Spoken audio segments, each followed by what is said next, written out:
မင်းရဲ့ချစ်မိလုံးမေးနိုင်တာလဲသိပါတယ်ဒီတိုင်းဆိုမဖြစ်ဘူးငယ်ချင်းရဲ့မင်းချစ်ခဲ့ပြီးပဲ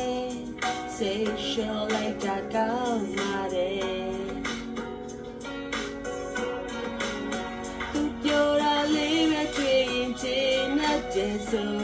မင်းပြောတော့ရယူခြင်းဟာချင်မဟုတ်ဘူးဆိုဒါဆိုမင်းဝန်နေမနေနဲ့သူရဲ့ပြုံးနေမြင်ရလို့သူဆိုတာမင်းတို့ကောင်းကင်ကြီးတစ်ခုဆိုဘာကြောင့်မို့ကောင်းကင်ကြီးကိုပေါင်းခတ်လို့မင်းလို့ပြမလဲမင်းနဲ့ဝေးဆုံးသွားတဲ့သူ